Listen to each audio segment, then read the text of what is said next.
Well, it's definitely cool down in this valley. Let's go look around a little bit. Definitely cool and definitely cold. It is cold down in here. Looks like an old, almost like a futon type thing. Fold down bed. Sides fold down. There was something here.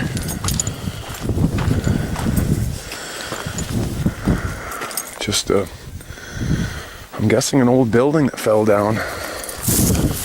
Almost thought it was a mine shaft or something at first, but it's not. It's just rock foundation. Old food cans. Oh wow. Old wood burning cook stove.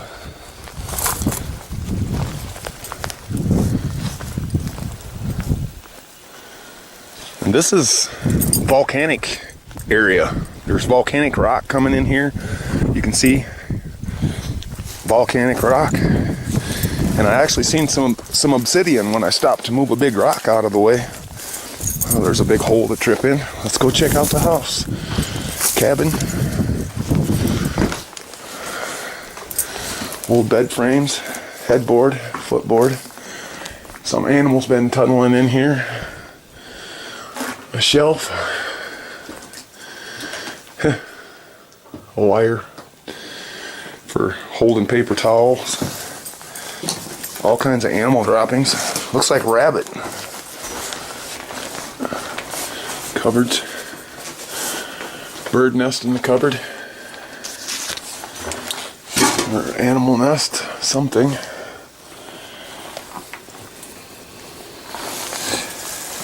I'm glad to see it's not. Whoa! There goes a rabbit out of here. Scared the crap out of me.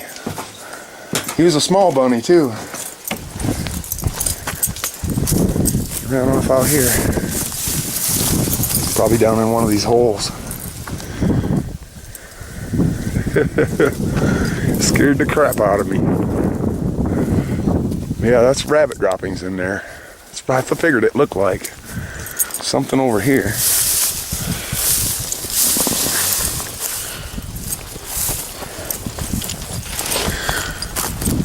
I would have to guess that there would have to be water down here in the creek. I mean, there's definitely not a lot of wood out here you could burn back in the day. I mean, just this scrub brush. Keep your house warm and cook throughout the year. Keep your house warm in the winter. And it's nippy out here. Let's go down here and see if there's water. My hand's getting cold holding the camera.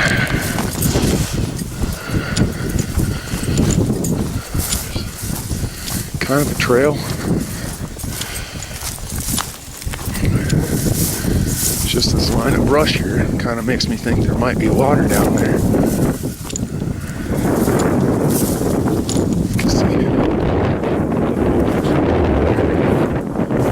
A lot of grassland down here. You could have an animal, cow or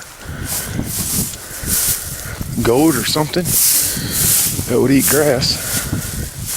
Yeah, it's dry down here right now. I don't know where Andy, I don't know where he'd get his water from.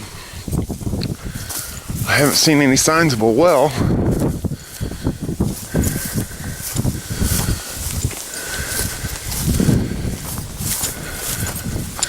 And we are in the desert. So, whoever was here however long ago, they would have had to get water somewhere.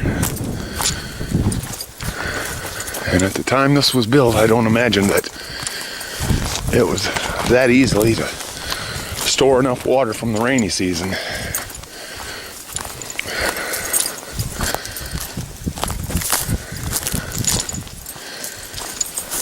Very neat. Nice to see that it's not been vandalized with graffiti and Look at that, how they put the cans on there to close holes. And I wonder what made all these holes. Woodpeckers or squirrels or rats or what? Something chewed all those holes in there. Oh, there is an attic too. I'll have to climb and see if I can climb up in there and look. I'm not gonna walk up in there, but definitely be neat to look up there. I wouldn't trust the floor, ceiling, whatever. And then, you know, there's a corral here. Had to have been for animals. So they had to get water from somewhere. Neat little shack. I guess this must have been his firewood shack. And that's what they were burning, just all that little scrub brush. Oh, this was for chickens. That's what that looks like for chicken roost. Well, I guess you could store your firewood with the chickens. That's what that looks like, is a chicken roost. And then there was something here. Another building that fell down.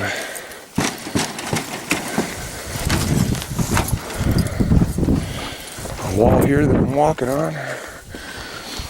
I'm guessing that's the floor. Another wall down here. Or that could be another wall that fell over. I'm not sure.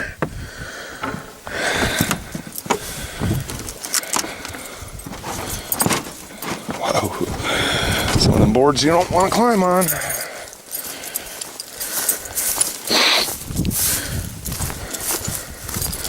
I'm guessing he used all the bigger sticks, trees that he could find for keeping the animals corralled.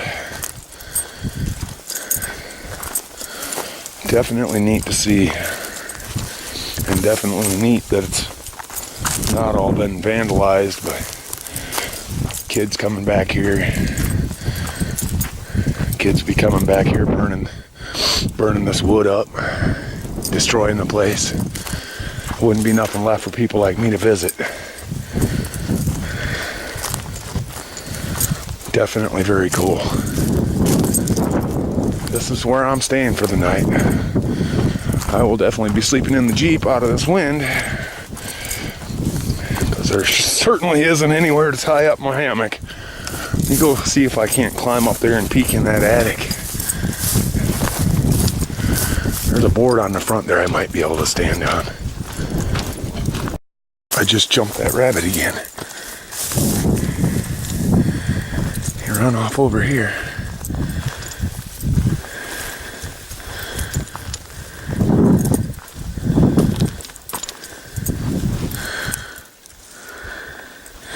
Quick little bugger. I don't see him. He's right here somewhere. Well, nothing up here except for, I don't know, some hay and stuff. Some old stovepipes. Wow. What a cool old shack. And a fence post, I guess. Well, here's the pieces of obsidian that I found driving in when I got out to move a big rock out of the trail. This one's definitely higher quality than this one, but cool. I will probably stop and look for some more on the way out of here tomorrow, but for now I guess I'm gonna get in the Jeep, warm up, and edit some video. My clock's still on Kentucky time, but it definitely didn't take me no hour and 15 or hour and 20 minutes to drive back in here.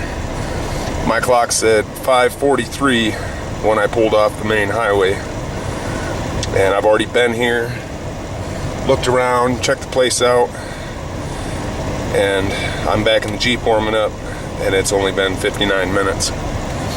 So I'm gonna warm it up in here, break out my laptop, and edit some video, because I'm days behind. And we'll head to Pyramid Lake tomorrow. Alright, my battery's pretty much fully charged right now, and I won't be running the Jeep much at all tonight. because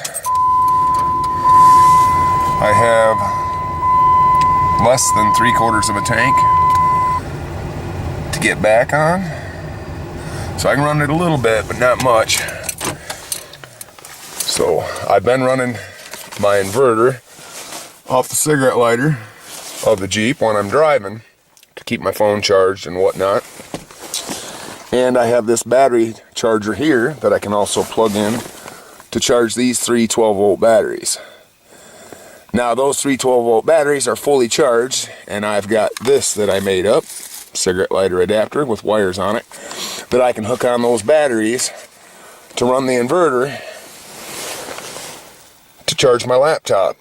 So I've got those 3 batteries fully charged that I can work on my laptop tonight until I'm ready to go to bed.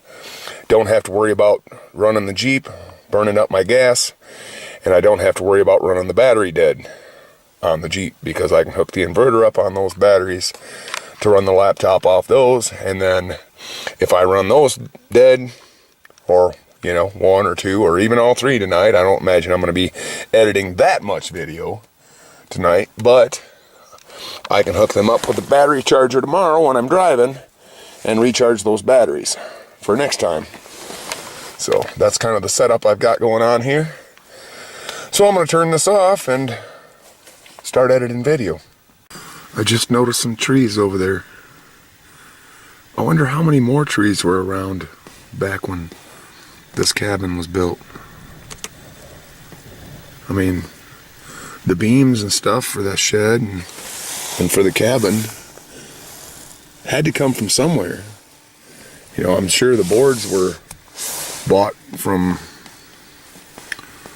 some mill or something, but because he certainly didn't make those boards here. But it just makes me wonder how many trees were around when this cabin was built 100 or 150 or 200 years ago, whenever it was. I'm gonna have to look into, see if I can't find some history on this place. I'm sitting here editing video, and I was saving a video, so I decided to get out with my camera and take some pictures. And when I went up to the front of the cabin over there, right in front of the door, I seen this rock laying there, and I thought, it looks like obsidian. And I picked it up and look at the other side.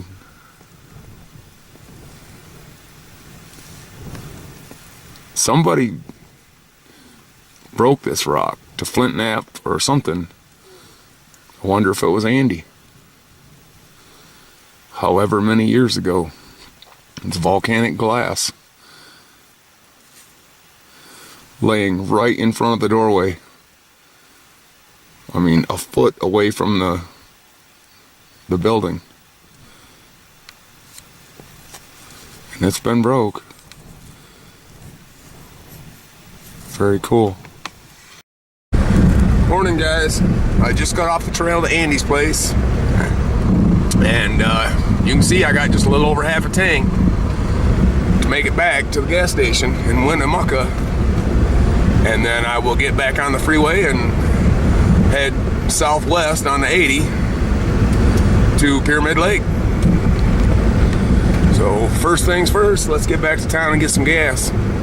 Oh, and I also did find quite a few pieces of obsidian here. I was planning on going to Valles Caldera in New Mexico to look for obsidian, but I found quite a few chunks just on the trail driving back out. I actually noticed it driving in last night and picked up a couple of small pieces. And then driving back out this morning with all the rocks on the trail anyway, I just went really slow and kept my window down and kept a watch out on the side of the road, and actually picked up a couple of decent sized pieces of obsidian. So we'll probably still go to Valles Caldera, but it's kind of neat to get some from Andy's place.